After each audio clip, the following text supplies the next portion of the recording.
Hi everyone, my name is Joshua Suwaki and I'm from Vanuatu.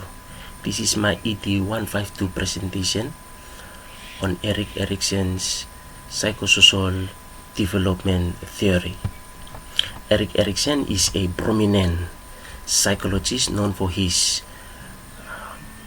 theory on psychosocial development and the concept of identity crisis.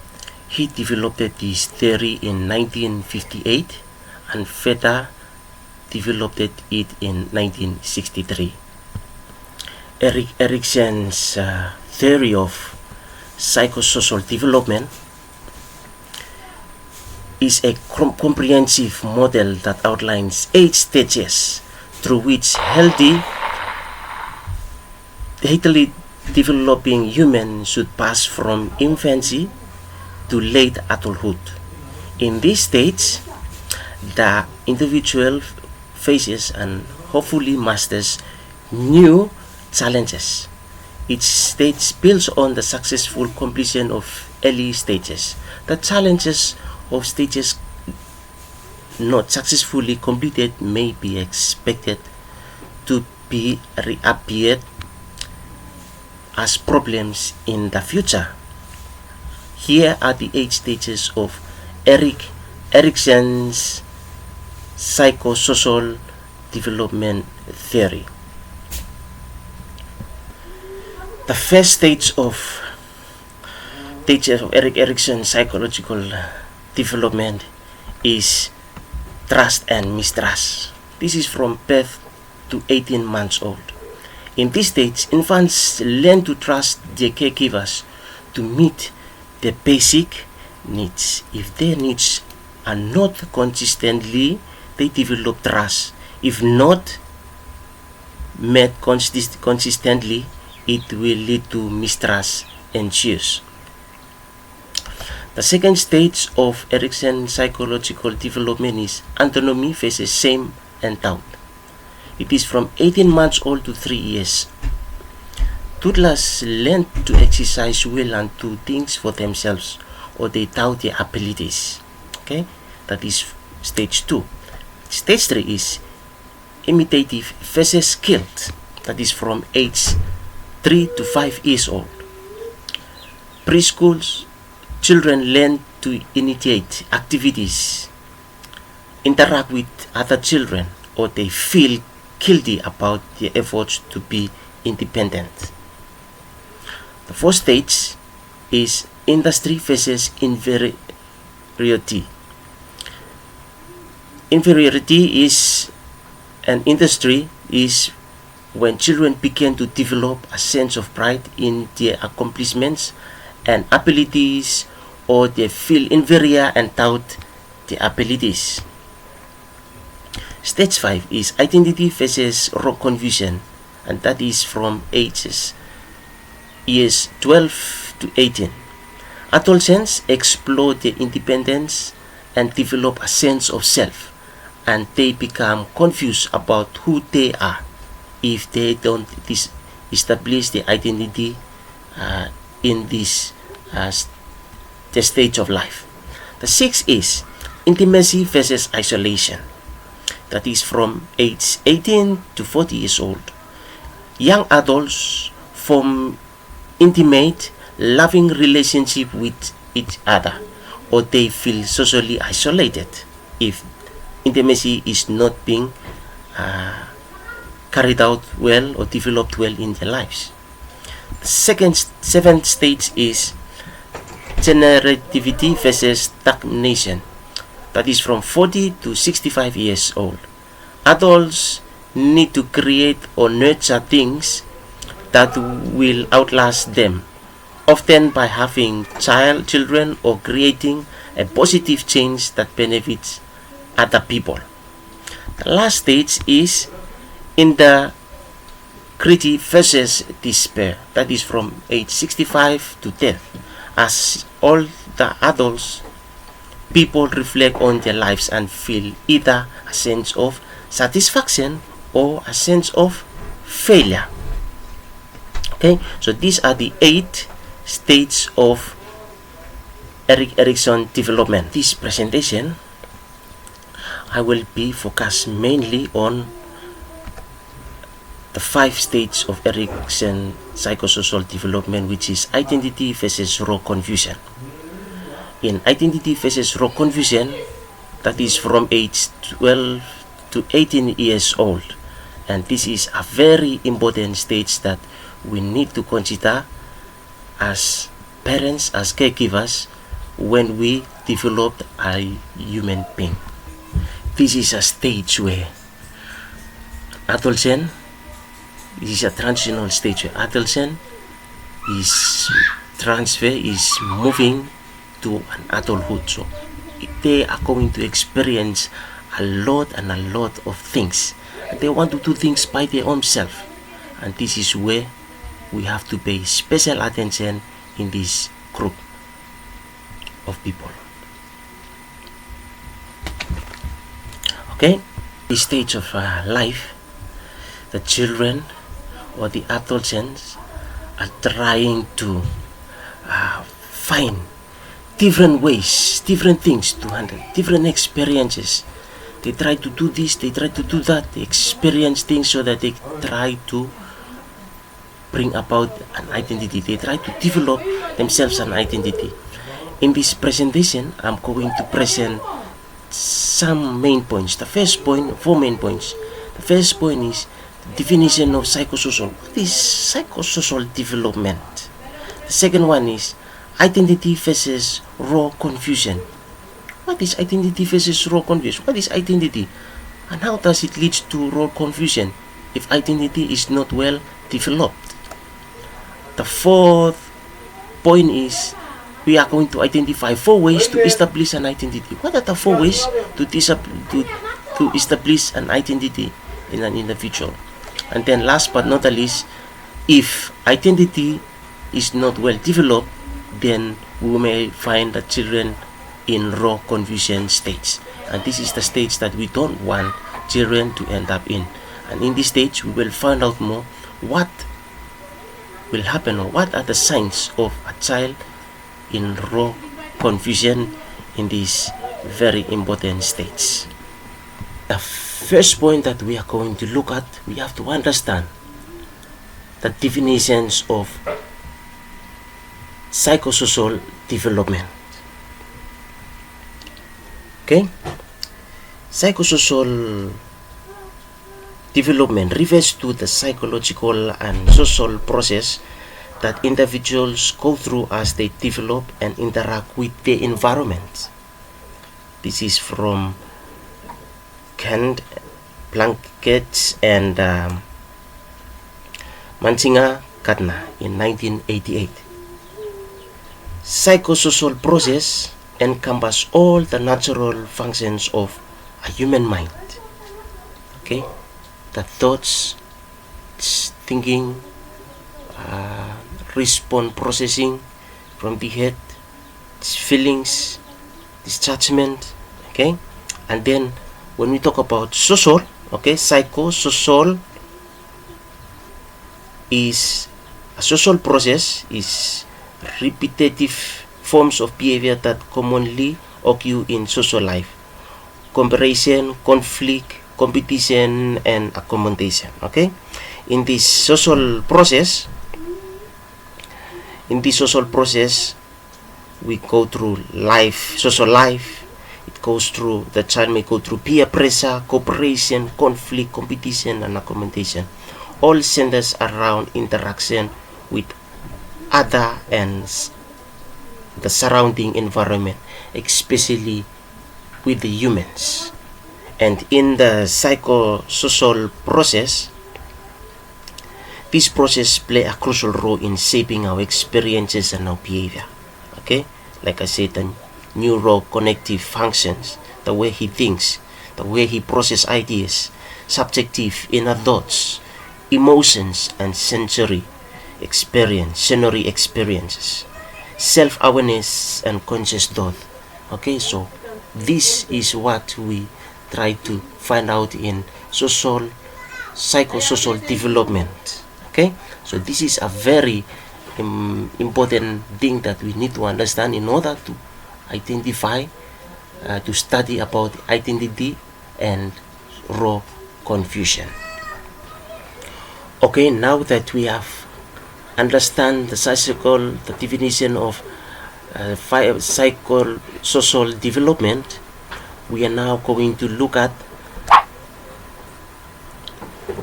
what happens in identity versus raw confusion.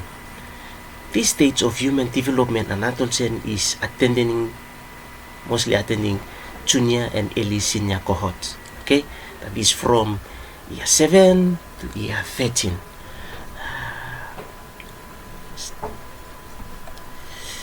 In this stage, we are trying to explore our independence and develop a sense of self. Okay, we try to identify ourselves, then we try to ask those questions. Who am I? What do I want to become in the future? Who do I want to be like? The child is involved in a lot of experimenting, good and bad experiment. The bad ones are addressed immediately by our parents or teachers. The good ones are encouraged. We evaluate ourselves based on our social cultural groupings, our gender, race, religion, and ethnicity. Example, to this identity I am developing harmony with the social and cultural context. Is it harmony with the cultural context? Are the people going to benefit from it? If I want to become a pilot, this identity beneficial to my family, to my beer, to my cultural group, to my religious group? I want to become a football star. Is this identity that I am developing is going to benefit my family? They must select and define a personal role in society based on values, interest, and experience. And the key decision: selecting a career, choosing a college, embracing a religious system, or aligned with a political party, contribute to the evolving identity. Failure to establish a well-developed sense of identity can lead to raw confusion. If they fail to develop a sense of identity in this age, then this can lead to identity confusion or raw confusion. So it is very important that as workers, as co-workers, as caregivers, we need to understand what are we going to do in this very important stage of a human life. If we are not careful, then we find ourselves, we find our children, we find our families who are in that age, little children who are in that age, in raw confusion, and they are drifting away, they involve in other things that may harm their life in the coming future. So we need to consider this very important stage of human development. Then we have to ask this very important question in our life. This stage of human development, an adolescent is attending the child, the junior and senior level, the senior cohort. Okay? Then we have to ask this very important question: how to establish an identity? Adolescents look deeply into their own values, beliefs, and aspirations in an attempt to find a sense of self and personal identity through his lifetime. Okay, so this is very important, a question that we need to ask, okay, when we deal with young people. How do we establish an identity? How do we establish it? It is a very crucial question that we need to ask. When we look at how to identify and establish identity, we look deeply into their own selves. Okay, the adolescents look deeply into their own selves, beliefs, and aspirations in an attempt to find a sense of self and personal identity throughout this time.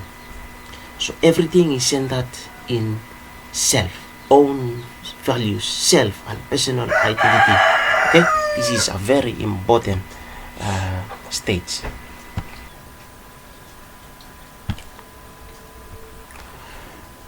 When the child reaches this stage, they do a lot of experimenting, and as caregivers we have to be very conscious in cautious in this stage of life.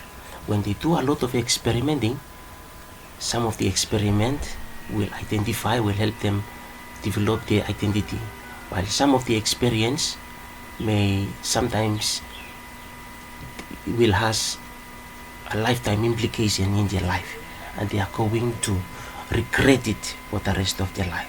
So as leaders, as caregivers, as parents, we have to help them have to develop their identity.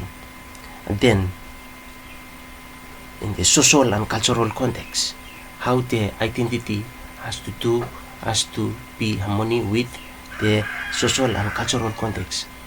What they are developing, is it going to help in the social and cultural context? Is it in harmony with the cultural and social context? If they are not, then they are going to misplace it. They are going to find a little or difficulty in developing this identity that they are trying to develop. Integrity and commitment. They must select set of values, interest, and experience, and key decision selecting a career. They have to choose a college, embracing a religious system, so that it can help them develop their identity and align with a political party, for instance, and then it will contribute to their evolving identity that they are trying to develop. Okay, if they do fail, then Erickson's theory of identity crisis will eventually cost them. Okay, and this leads to identity confusion, and that is the area that we don't want our children to end up in. We look at experimenting. Identify refers experimenting and examples. Identity refers to the experimenting relationship between values, beliefs, and memories that comprise a person's subjective sense of self. This contributes to the development of a consistent self-image that remains relatively stable even as new aspects of oneself emerge or are strengthened over time. In Kera is a psychological rehabilitation specialist, an educator expert. He tried to explain something on experiment. One example is, I want to become a teacher. Okay, from my personal experience, I communicate in English. I believe teachers are the smartest, clean job, and learn a lot of money. So I can to do public speaking, in church, and running youth programs, etc. So this is one of the identity that I developed in this stage of identity and role confusion, that is from age 12 to 18 years old. Aspects of life that helps you identify your identity, develop your identity, is social and cultural context. In social and cultural context, cultural influence shapes how we see ourselves, relationships, and our well-being. It provides the framework within which individuals navigate their identity formation. Okay, social cultural context, we have social, society, family, ethnicity, race, media, PS. Okay, social and cultural development identity by enabling you to see the need of your identity through challenges such as security and love. Different forms of support comes from church leaders, chiefs, peers, parents, siblings, and they help you in different unique ways to develop your identity. Okay, so social and cultural context plays a very crucial role in developing your identity. The third way that influence your identity, develops your identity, is integration and commitment. Integration and commitment, as they explore different aspects of them for themselves or of themselves, adolescents gradually integrate these dimensions into a coherent whole. Career, choosing their colleagues, joining a religious system, etc. Okay, aspects of human development, social and cultural factors, they influence. When we integrate those dimensions, those social, demographic factors, political factors, ecological factors, health, education, theology, economic and life expectancy, when we integrate those dimensions, then we try to make commitment. We choose our colleagues, where to attend our colleagues. Okay, which college are we going to attending? Okay, which career are we going to developing? Which religious group are we going to join, so that it may help us to develop this identity? Okay, in this way we are trying to find those things. So those are those factors that helps develop our identity. Then we integrate those dimensions. Those are those dimensions that influences human development. When we integrate those dimensions, we try to find ourselves. Okay, Korean whole, what are we going to become? And then we choose college, we choose our careers, and we choose the type of religion that we want, or denominations that we want to go to join, so that we may be able to develop our identity. Okay, so this is the stage of our how to develop an identity. And then the last steps that we need to go through is step number 4, which is Erikson's theory of identity crisis. We have this identity crisis. Adolescence is a critical turning point. Is in a critical turning point. An identity crisis where individual must develop and differentiate. Okay, and then it leads to identity crisis. And then identity confusion. The process involves exploring options and commit to a particular path based on the explorations. But when we go through those identity crises, if we develop it, we differentiate it, and we choose the right one, then we will avoid the last one, identity confusion. But if this is neglected, like most of the young people today are neglecting and not identifying, in Vanuatu we have a lot of those young people who call themselves chos, then last thing happens, identity confusion, failure to well develop sense of identity, and can lead to identity confusion, where individuals lack clarity about who they are and their role in our society. So they involve in different types of activity and appropriate activities. When we don't develop those identity in an appropriate way, then different roles, activities, and behavior, we cannot differentiate our roles and activities, behaviors. We don't have the roles, identify ourselves, the roles that we are going to do, activities that we are going to involve in, the behaviors, that the appropriate behaviors that we are going to involve in. Then when we pass this stage, with the feeling of inadequacy happens to us. If a teenager are not allowed to experiment with different roles, activities, behaviors, they may develop role confusion. This may lead to uncertainty about their roles in society and hinder the formation of a strong identity. Often role confusion individuals are despair and involved in inappropriate behaviors, feeling of incompetency, failure, and hopelessness. So we don't want our children to go through this stage of development. Okay, we call it role confusion. To conclude, identity versus role confusion is a critical phase where adolescents explore their identity, seeking to form an unified sense of self while understanding their place in the world.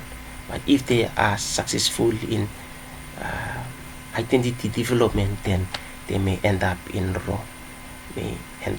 raw confusion. Okay, so I believe what you have learned from this video, my short presentation, will help you as we continue to nurture our young ones, so that we may be able to develop them in a way that it is always appropriate and it will benefit them in the coming future. I believe this is what we are going to learn in this presentation, and I thank you all for your time in listening to my presentation, and I believe you are going to be doing well in the coming future. And these are the references that I took with me. Okay, these are the references that I have go through as I study this very unique stage of a human life. I believe all of us, we are going to adhere to the instructions and the points that I have given out. Thank you everyone, and God bless.